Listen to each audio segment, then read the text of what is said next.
नमस्कार दोस्तों, स्वाभिमान के इस ऑनलाइन प्रोग्राम में आप सभी का एक बार फिर से स्वागत है। आशा करता हूँ आप लोग बिल्कुल ही स्वस्थ होंगे। पिछले कुछ दिनों से हम लोगों ने संविधान सभा के बारे में और संविधान के निर्माण के बारे में बहुत सारी बातें कर ली है और ये चैप्टर अब अपने अंतिम पड़ाव पर ही है। इसी कड़ी को आगे बढ़ाते हुए आज हम लोग जो आई थिंक आज का जो क्लास होगा वो अंतिम क्लास ही होगा इस संविधान सभा के निर्माण को लेकर के। आज हम लोग पढ़ेंगे मेनली संविधान सभा की कुछ समितियों के बारे में, इम्पॉर्टेंट जो कमेटीज थी, समितियां, कमिटीज ऑफ कॉन्स्टिट्यूएंट असेंबली। अब ये समिति होता क्या है, क्यों इसका गठन करते हैं? तो कोई भी अगर बहुत बड़ा व्यापक कार्य होता है जिसमें अलग अलग विषय समाहित होते हैं तो उसमें हम करते क्या है, अलग अलग ग्रुप बना करके उन ग्रुप को अलग अलग विषय सौंप देते हैं। एग्जाम्पल के तौर पर सपोज़ घर में ही कोई बहुत बड़ा व्यापक कार्य हो रहा है, कोई बड़ा इवेंट हो रहा है, शादी विवाह का मौका है, तो उसमें बहुत तरह के काम होते हैं। बाज़ार मार्केटिंग का काम होता है। शादी के दिन आपको जो गेस्ट आ रहे हैं तो गेस्ट को वेलकम करना है, गेस्ट का ध्यान रखना है। फिर किचन में जो खाना भोजन बन रहा है, तैयार हो रहा है, तो वहाँ पर कंट्रोल करना है कि भोजन किस तरीके से बन रहा है। डेकोरेशन का कार्य है, स्टेज का कार्य है। तो हम करते क्या है, अलग अलग ग्रुप बना करके बांट देते हैं कार्य, क्योंकि आपको मार्केट का काम देखना है, आप लोगों को किचन पर कंट्रोल करना है, ध्यान देना है, आप लोगों को डेकोरेशन का कार्य देखना है, आप लोगों को स्टेज पर देखना है कैसे क्या हो रहा है, आप लोगों को गेस्ट का पर ध्यान रखना है। ऐसे ही करते हैं। ऐसा तो नहीं कि भाई मार्केट जाना है तो 100 लोग उठ करके चले गए मार्केट ही, है ना। कोई गेस्ट आए तो 100 लोग गेस्ट के पास ही आ गए, ऐसा नहीं करते। फिर क्या होगा, मामला ख़राब होने लगेगा, काम जो है सुचारू रूप से नहीं हो पाएगा। तो इसलिए हम लोग करते क्या है, समिति का गठन कर देते हैं, थोड़ा थोड़ा छोटा छोटा ग्रुप बना देते हैं। तो वही यहाँ पर हमारा जो संविधान का निर्माण है ये भी एक बहुत व्यापक कार्य है। इसमें बहुत सारे विषय समाहित हैं। तो उन विषयों को हम करते क्या है, अलग अलग ग्रुप में अलग अलग समिति बना करके उन विषयों को बांट देते हैं ताकि कार्य अच्छी तरीके से हो, सुचारू रूप से हो और काफ़ी इफ़ेक्टिव वे में हो। तो इसी में हम लोग जानेंगे कि समिति में हम लोग मेनली ये जानेंगे कि कौन कौन सी मुख्य समितियां थी, उन समितियों का नाम जानेंगे और उन समितियों के अध्यक्ष कौन थे, बस ये जानेंगे। दो चीज़, एक तो समिति का नाम और समिति के अध्यक्ष, बस इतना हमको पढ़ना है इसमें। अगर इसमें बात करते हैं, सबसे पहला फर्स्ट नंबर हम देखते हैं तो एक है संघीय संविधान समिति।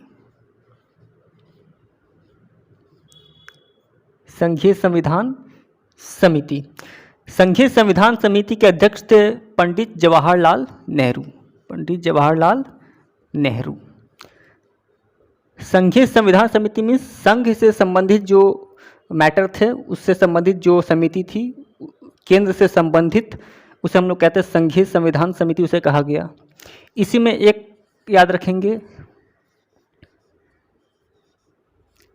संघ शक्ति समिति। संघ शक्ति समिति, इसे ही हम लोग संघ विषय समिति भी कहते हैं, यानी कि संघ से संबंधित जो विषय थे, हम लोग पढ़ते हैं केंद्र सूची में इतने ये विषय हैं, राज्य सूची में ये हैं, संवर्धित सूची में ये हैं, तो संघ शक्ति या संघ विषय समिति। इसके अध्यक्ष भी पंडित जवाहरलाल नेहरू ही थे। उसके बाद एक हम लोग को नेक्स्ट ध्यान रखना है, ये तो संघ की बात हो गई। अब प्रांतीय संविधान समिति। प्रांतीय संविधान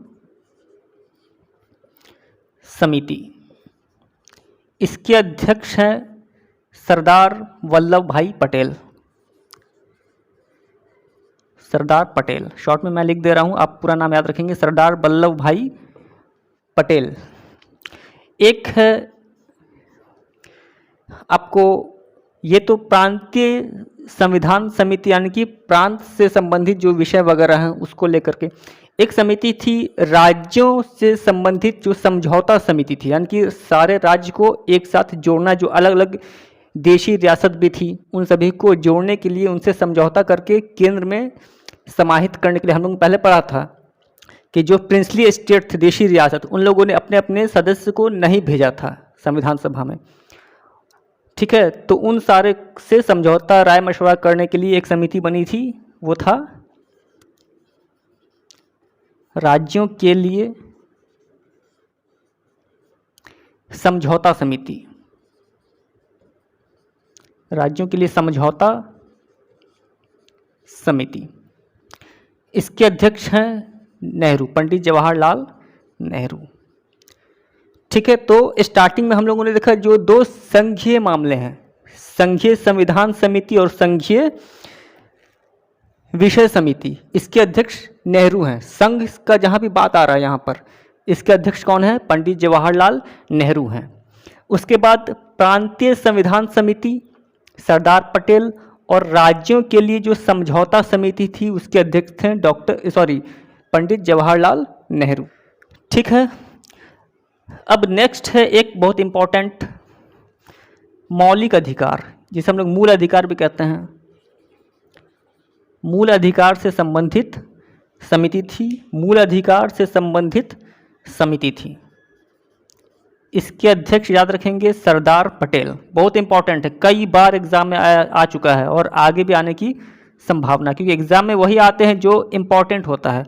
हम लोग आए दिन मूल अधिकार के बारे में, फंडामेंटल राइट के बारे में सुन रहे होते हैं, तो एग्जाम में क्वेश्चन वहीं से आता है, जो काफ़ी व्यापक होता है, आए दिन प्रश्न, आए दिन चर्चा में, न्यूज़ में रहता है।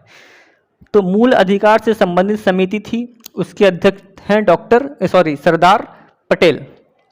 अब यहाँ ध्यान दीजिए, ये समिति अपने आप में इतनी महत्वपूर्ण है, इतना व्यापक है कि इसके अंडर में एक उप समिति भी है।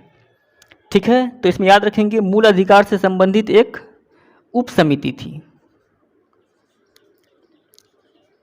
एक उप समिति भी बनाई गई थी। इसी से समझ में आता है कि मूल अधिकार का मामला जो है, विषय जो है, कितना व्यापक है। मूल अधिकार से संबंधित जो उप समिति थी, इसके अध्यक्ष हैं आपको J.B. कृपलानी, जीवंत राम भगवान दास कृपलानी। इनके बारे में हम लोगों ने पीछे स्टडी किया भी है कि जब भारत आज़ाद हुआ था उस समय में ये कांग्रेस के अध्यक्ष थे, भारतीय राष्ट्रीय कांग्रेस के अध्यक्ष थे। ठीक है, ये बात याद रखेंगे इतना। अब नेक्स्ट है अल्पसंख्यक।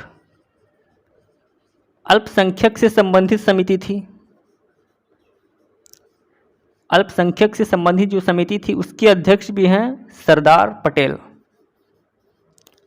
अब हम लोग आप समझ पा रहे होंगे कि सरदार पटेल की कितनी महत्वपूर्ण भूमिका है संविधान के निर्माण में। केवल हम लोग डॉक्टर अंबेडकर के बारे में बोलते हैं, लेकिन ये बात सही नहीं है, और ये बात मेरा नहीं है, ये बात डॉक्टर भीमराव अंबेडकर ने खुद कहा है संविधान सभा के असेंबली में, अपने स्पीच में, कि संविधान के निर्माण में अगर मुझे पूरा श्रेय दिया जाता है तो ये बात गलत है। श्रेय बहुत सारे लोगों का है, सारे मेंबर्स को श्रेय जाना चाहिए। ठीक है, अल्पसंख्यक समिति के अध्यक्ष हैं सरदार पटेल, और ये भी समिति जो है काफ़ी महत्वपूर्ण थी, काफ़ी व्यापक थी, काफ़ी एक तरह से सेंसेटिव मामला था। तो इसके लिए भी क्या थी, एक उप समिति थी, अल्पसंख्यक से संबंधित उप समिति। उप समिति के अध्यक्ष थे आपको H.C. मुखर्जी, हरेंद्र कोमर मुखर्जी। और आपको याद होना चाहिए हरेंद्र कोमर मुखर्जी कौन थे? संविधान सभा के उपाध्यक्ष थे। संविधान सभा के उपाध्यक्ष, संविधान सभा में दो उपाध्यक्ष थे, एक तो H.C. मुखर्जी, हरेंद्र कोमर मुखर्जी, और एक थे V.T. कृष्णामाचारी।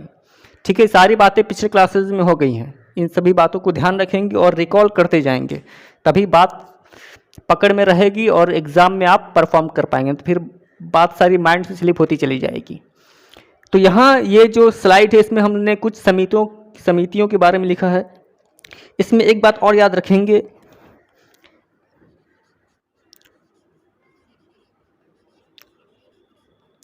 प्रक्रिया एवं संचालन, प्रक्रिया एवं संचालन समिति के अध्यक्ष थे डॉक्टर राजेंद्र प्रसाद, जो हमारे संविधान सभा के अध्यक्ष थे। ठीक है, प्रक्रिया मीन्स संविधान सभा की कार्रवाई किस तरीके से होगी, है ना, क्या मतलब कब कब किस तरीके से सभा का आयोजन होगा, बैठक होगी, ये सारी बात जो हो गई प्रक्रिया और संचालन से संबंधित जो बातें थी, उसके अध्यक्ष कौन थे, डॉक्टर राजेंद्र प्रसाद। ठीक है, तो ये इतना बात याद रखेंगे इस स्लाइड में। नेक्स्ट में हम लोग बात करेंगे सबसे इम्पॉर्टेंट जो एक समिति थी, हम सभी को पता है, प्रारूप समिति, drafting committee of constituent assembly. तो उसको हम लोग नेक्स्ट स्लाइड में देखेंगे।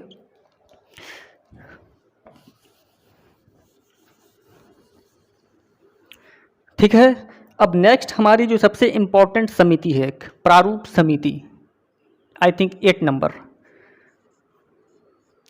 प्रारूप समिति। इसे हम लोग पांडुलेखन समिति भी कहते हैं, पांडुलेखन समिति,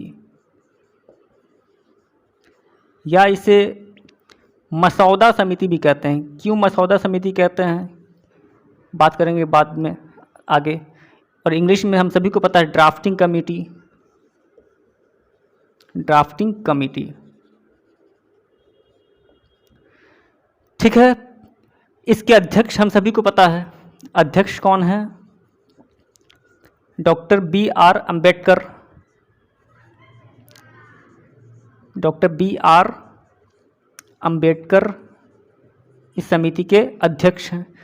और कुल कितने सदस्य हैं इस समिति में, तो कुल 7 सदस्य हैं, अध्यक्ष के सहित, अध्यक्ष को लगा करके कुल 7 सदस्य इस समिति में हैं। तो आप सभी को, आपको उन सभी का नाम भी याद होना चाहिए। कुल कितने हैं, कुल 7 सदस्य, कुल 7 सदस्य, कह सकते हैं 1 + 6, एक तो अध्यक्ष हैं और 6 और लोग थे। आपको उन 6 का भी नाम याद होना चाहिए। N. गोपाल स्वामी अयंगर, अल्लादी कृष्ण स्वामी अय्यर, K.M. मुंशी, कन्हैया लाल मानिकलाल मुंशी, सैयद मोहम्मद सादुल्ला, माधवराव और T.T. कृष्णामाचारी। माधवराव और T.T. कृष्णामाचारी बाद में इसमें आए थे। माधवराव आए थे, B.L. मित्रा एक सदस्य थे, वो बीमारी के कारण उन्होंने रिजाइन दे दिया था, तो उनकी जगह पर आए थे माधवराव।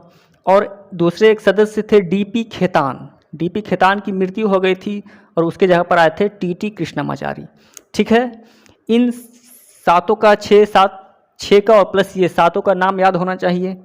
उसके बाद याद रखेंगे इसमें जो एकमात्र जो कांग्रेसी हैं, इसमें तो 7 सदस्य हैं, एक बार क्वेश्चन आ चुका है कि इसमें एकमात्र कांग्रेसी कौन है, तो K.M. मुंशी, K.M. मुंशी, कन्हैया लाल मानिकलाल मुंशी कौन है, इसमें एकमात्र कांग्रेसी हैं, यानी कि एकमात्र कांग्रेसी सदस्य इसमें हैं। तो बाकी कौन है, तो बाकी भी कहीं ना कहीं कांग्रेस की टिकट पर ही आए थे, है ना, लेकिन वो कांग्रेस से जुड़े हुए नहीं थे। कांग्रेस ने बहुत सारे लोगों को टिकट दिया था, उन लोगों को जो समाज सेवी हैं, जो उद्योगपति हैं, जो आपको विधि के ज्ञाता हैं, शास्त्री लोग हैं, विधि शास्त्री, उन बहुत सारे लोगों को कांग्रेस ने टिकट दिया था, भले ही वो कांग्रेस के सदस्य आरंभ से नहीं भी थे। लेकिन K.M. मुंशी एकमात्र ऐसे सदस्य हैं इस समिति में जो बहुत पहले से ही कांग्रेस से जुड़े हुए थे, कांग्रेस से जुड़े हुए ये नेता थे। हालांकि बात करते हैं B.R. अम्बेडकर की, तो B.R. अम्बेडकर भी बाद में कांग्रेस की टिकट पर ही संविधान सभा में आए थे, लेकिन B.R. अम्बेडकर का संबंध तो कांग्रेस से नहीं था, दूर दूर तक नहीं था आरंभ में। हम लोग बात करेंगे इस पर थोड़ी देर के बाद। ठीक है, तो इसमें ये बातें याद रखनी है प्रारूप समिति में। एक तो इसे हम लोग पांडुलेखन समिति भी कहते हैं, मसौदा समिति भी कहते हैं, और इंग्लिश में ड्राफ्टिंग कमेटी कहते हैं। ठीक है, इसमें अध्यक्ष डॉक्टर B.R. अम्बेडकर हैं, डॉक्टर भीमराव अम्बेडकर हैं। उसके बाद इसमें टोटल 7 सदस्य हैं, एक तो जिसमें अध्यक्ष हैं और 6 और लोग हैं। 6 का नाम भी हम लोगों ने याद किया है, जिसमें एकमात्र कांग्रेसी हैं के.एम. मुंशी। हमने बात किया था एक और सदस्य इसमें थे सैयद मोहम्मद सादुल्ला। सैयद मोहम्मद सादुल्ला सादुल्ला मुस्लिम लीग के सदस्य हैं।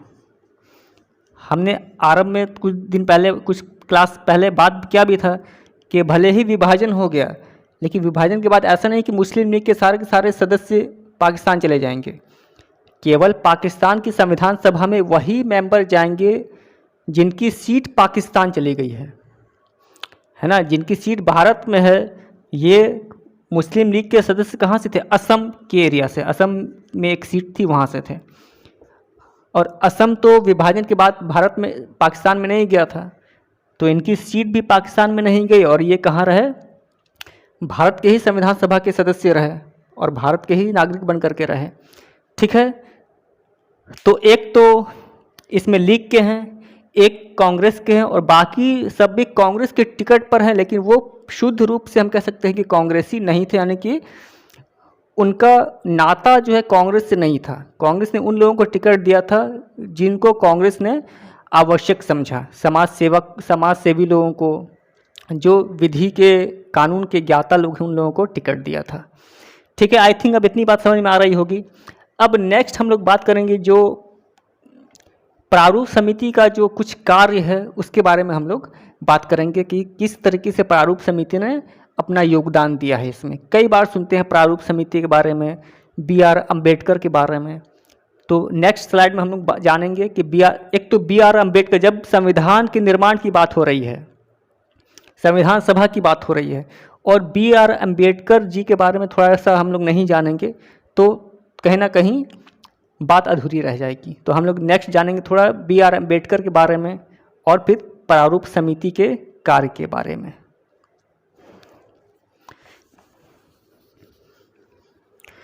ठीक है, जब भी प्रारूप समिति की बात आती है, दो लोगों का नाम तो याद रखना ही रखना है। एक तो अध्यक्ष जो इनके हैं, कौन है? Doctor B R. अम्बेडकर प्रारूप समिति के अध्यक्ष थे।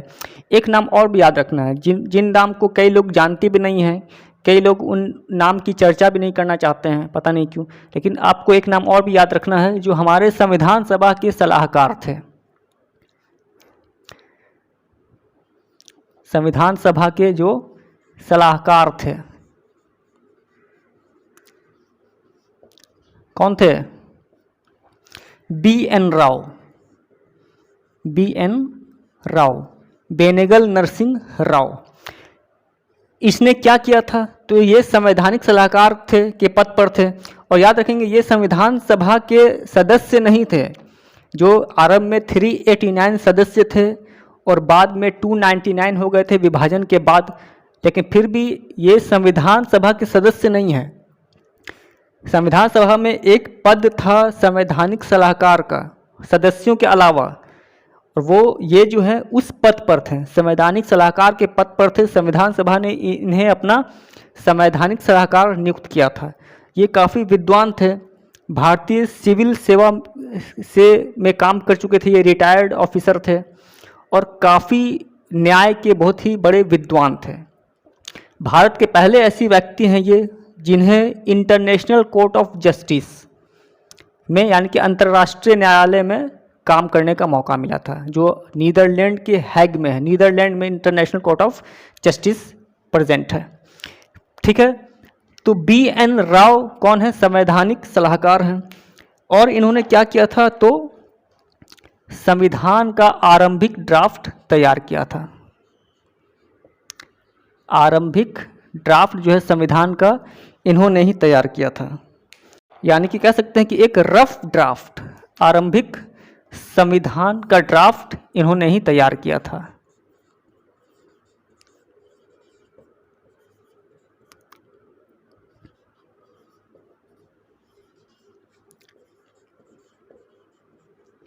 आरंभिक ड्राफ्ट का निर्माण, हम लोग सुनते हैं ना कि हमारे संविधान में ये चीज़ें कनाडा से है, ये चीज़ें आयरलैंड से है, ये चीज़ें अमेरिका से है, ये चीज़ें रशिया से है, तो ये चीज़ें साउथ अफ्रीका से है। तो ये सारी चीज़ों को किसने एकत्रित किया था? तो कहीं ना कहीं बी.एन. राव ने ही इकट्ठा किया, सारे देशों के संविधान को स्टडी करके, और एक संविधान का एक कह सकते हैं कि रफ कॉपी तैयार किया। ठीक है, तो याद रखेंगे संविधान का आरंभिक ड्राफ्ट किसने तैयार किया था?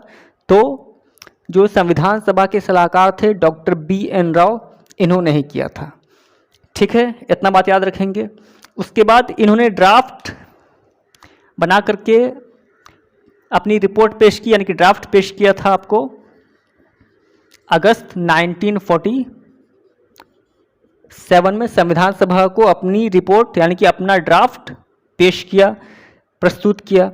और इसी ड्राफ्ट पर विचार विमर्श करने के लिए, इसी ड्राफ्ट को स्टडी करने के लिए एक ड्राफ्टिंग कमेटी का गठन किया जाता है। सबसे इसका मतलब सबसे लास्ट में ड्राफ्टिंग कमेटी का गठन होता है। ठीक है, अब बात करते हैं ड्राफ्ट कमेटी का कि ड्राफ्टिंग कमेटी का गठन कब होता है।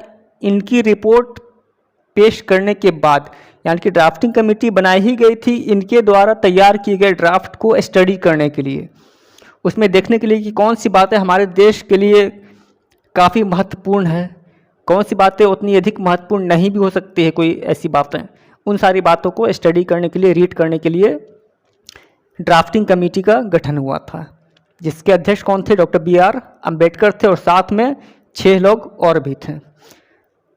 तो अब आते हैं ड्राफ्टिंग कमेटी पर।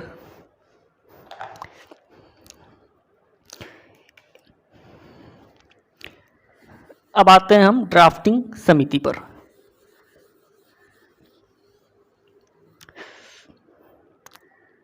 यानी कि प्रारूप समिति। अध्यक्ष कौन है? Doctor BR Ambedkar. इनके बारे में 2 बात अभी हम लोग पढ़े करेंगे।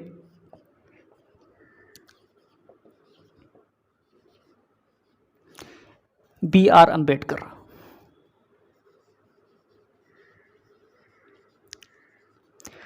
और ड्राफ्टिंग समिति का गठन कब किया जाता है? तो 29 अगस्त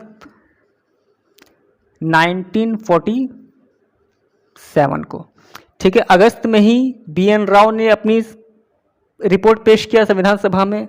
वो एक आरंभिक ड्राफ्ट था और इसी ड्राफ्ट को स्टडी करने के लिए 29 अगस्त 1947 को ड्राफ्टिंग कमेटी का गठन किया जाता है।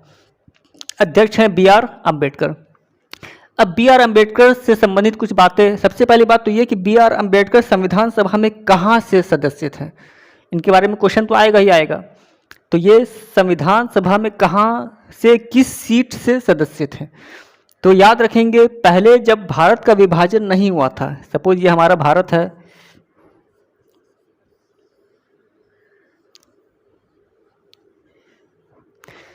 जब भारत का विभाजन नहीं हुआ था तो ये यहाँ पर ये जो पूर्वी बंगाल था, ये पूर्वी बंगाल है जो आज बांग्लादेश है। पूर्वी बंगाल में एक सीट थी जयसुर कुलना। जयसुर कुलना, जयसुर कुलना आज कहाँ है? तो आज बांग्लादेश में है। उस समय में जब विभाजन नहीं हुआ था तब कहाँ पर थी? पूर्वी बंगाल में थी। जब विभाजन हो गया तो ये सीट कहाँ चली गई? पूर्वी पाकिस्तान में चली गई। तो ये तो पाकिस्तान नहीं जाने वाले थे, तो इन्होंने क्या किया? अपनी सीट को, अपनी सीट खाली करनी पड़ी। ये अब भारत के संविधान सभा के सदस्य नहीं रहे, क्योंकि ये सीट ही भारत के संविधान सभा में नहीं रही। तो ये सीट इनको ये ऑटोमेटिक क्या हो गए? बाहर आ गए, संविधान सभा से बाहर हो गए, है ना। उसके बाद होता क्या है, जब BN राव को संविधान सभा ने कई देशों की संविधान की स्टडी करने के लिए कई देशों में भेजा, जिसमें जब ये ब्रिटेन में गए हुए थे BN राव, और BN राव जब ब्रिटेन में थे और ब्रिटेन के एक संवैधानिक ज्ञाता या संवैधानिक विद्वान सर आइवर जेनिंग से BN राव ने कुछ सहायता मांगी, कुछ दिशा निर्देश मांगा कि संविधान के निर्माण में क्या किया जाए, कैसे किया जाए। तो आइवर जेनिंग कहते हैं कि जब आपके देश में BR अम्बेडकर जैसे लोग हैं तो आपको मेरी क्या ज़रूरत है। ये बात आइवर जेनिंग जो ब्रिटेन के संविधान विशेषज्ञ हैं, संविधान के विद्वान हैं, वो कह रहे हैं कि जब आपके देश में BR अम्बेडकर जैसे लोग हैं तब आपको मेरी क्या ज़रूरत पड़ गई है। ठीक है। उसके बाद बी एन राव भारत आते हैं, और याद रखेंगे उस समय तक ये सदस्य से बाहर हो चुके थे अम्बेडकर साहब। बी.एन. राव इंडिया आते हैं, आकर के जो संविधान सभा के अध्यक्ष हैं राजेंद्र प्रसाद, उनको ये बातें बताते हैं कि ऐसी सी बात है, और बी.एन. राव सुझाव देते हैं कि डॉक्टर अंबेडकर को किसी तरीके से संविधान सभा में शामिल किया जाए। तब कैसे शामिल किया जाए, सारी सीट तो भरी हुई है। तो उस समय में बम्बई प्रांत हुआ करता था यहाँ पर, ये जो बम्बई प्रांत है, बम्बई प्रांत में एक सीट थी पुणे की, बम्बई प्रांत में एक सीट थी पुणे की, और पुणे, ये सीट है एक पुणे की, पूना सीट। पूना सीट से एक सदस्य हैं M R. Jayakar, M R. Jayakar, M R. Jayakar. और उस समय में बम्बई प्रांत के प्रधानमंत्री हुआ करते थे बी.जी. खेर। प्रधानमंत्री कौन थे बम्बई के? बम्बई के प्रधानमंत्री थे बी.जी. उस समय में प्रांतों के प्रधानमंत्री हुआ करते थे। आज प्रांतों के या राज्यों के मुख्यमंत्री होते हैं, उस समय में प्रधानमंत्री हुआ करते थे। तो बम्बई के पीएम कौन थे? बी.जी. खेर। तो बी.जी. खेर जो बम्बई के प्रधानमंत्री हैं, वो कहते क्या हैं, ये जो पूना के जो एम.आर. जयकर हैं, इनसे इस्तीफ़ा मांगते हैं कि भाई आप इस्तीफ़ा दे दीजिए। ठीक है, कोई कारण राय मशवरा बन गया होगा, सहमति बन गई होगी। तो बम्बई के पीएम प्रधानमंत्री बी.जी. खेर पुणे के सदस्य एम.आर. जयकर से इस्तीफ़ा मांगते हैं, और इस्तीफ़ा के बाद पुणे की सीट खाली हो जाती है, और फिर उस पुणे की सीट से डॉक्टर अंबेडकर को पुनः संविधान सभा में इन कराया जाता है। ठीक है, तो इस पुणे के सीट से संविधान सभा में कौन आए थे? अंततः डॉक्टर बी.आर. अंबेडकर संविधान सभा में शामिल होते हैं। तो क्वेश्चन अगर आता है कि सब बी.आर. अंबेडकर कहाँ से संविधान सभा के सदस्य थे? ठीक है, अगर प्रांत की बात करते हैं तो ऑप्शन रह सकता है कि बंगाल, क्योंकि ये तो उस समय बंगाल ही था, बंगाल या बम्बई। अगर दोनों ऑप्शन है, बंगाल भी ऑप्शन है, बम्बई भी ऑप्शन है, तो टिक करेंगे बम्बई, क्योंकि अंततः इन्होंने अपना कार्य मेनली कहाँ से किया था? बम्बई प्रांत से किया था। बम्बई प्रांत में ही एक सीट थी पूना की। लेकिन अगर बम्बई ऑप्शन नहीं है एक क्वेश्चन में, केवल एक ऑप्शन दिख रहा है आपको बंगाल, सपोज बंगाल है, मद्रास है, बिहार है, इधर उत्तर पश्चिम सीमांत प्रांत है, तो आप टिक करेंगे, तब वहाँ पर आपको टिक करना पड़ेगा बंगाल, क्योंकि बम्बई है ही नहीं। लेकिन अगर बम्बई और बंगाल दोनों है, तब आप अपनी प्राथमिकता किस में देंगे? बम्बई में देंगे, क्योंकि मेनली इन्होंने जो अपना काम किया है वो विभाजन के बाद ही किया है, विभाजन के बाद जब यहाँ से वो आए थे पुणे से सीट से। तो इस तरीके से हमें समझ में आते हैं कि डॉक्टर बी.आर. अंबेडकर की क्या भूमिका है, कितनी इम्पोर्टेंट सदस्य हैं, कितने महत्वपूर्ण सदस्य हैं, जिनकी वकालत खुद, जिनके बारे में जिनकी प्रशंसा खुद ब्रिटेन के आइवर जेनिंग कर रहे हैं, और उन्हें किस तरीके से संविधान सभा में इन कराया जा रहा है। जब उनकी सीट खाली हो गई तब खास के एक सदस्य से इस्तीफा लिया गया, जो पुणे के सीट से एक सदस्य थे, और इसके बाद उस सीट से, यानी कि बम्बई प्रांत के पुणे की सीट से अंबेडकर को पुनः चुनाव लड़ाया जाता है, फिर उन्हें जिता करके लाया जाता है। और ये दोबारा किस सीट से लड़े थे? कांग्रेस की सीट से, कांग्रेस ने टिकट दिया था। ठीक है, अब आप समझ सकते हैं कि कांग्रेस की टिकट पर तो बी.आर. अंबेडकर आए, लेकिन हमने क्या पढ़ा था कि एकमात्र कांग्रेसी कौन है? के.एम. मुंशी, क्योंकि के.एम. मुंशी आरंभ से ही कांग्रेस से जुड़े हुए थे, कांग्रेस की विचारधारा से जुड़े हुए थे। लेकिन बी.आर. अंबेडकर की विचारधारा कहीं ना कहीं कांग्रेस से तो नहीं मिलती थी। ठीक है, लेकिन किसकी टिकट पर आ रहे हैं? ये कांग्रेस की टिकट पर आ रहा है। ठीक है, तो आज के क्लास में इतना ही। अब एक 10-15 मिनट का छोटा सा क्लास और बचा हुआ है, उसको करके हम इसमें से कुछ क्वेश्चन करेंगे, कुछ क्वेश्चन सेशन करेंगे, तब जाकर के ये चैप्टर क्या होगा, समाप्त हो जाएगा। आज के लिए इतना ही, धन्यवाद।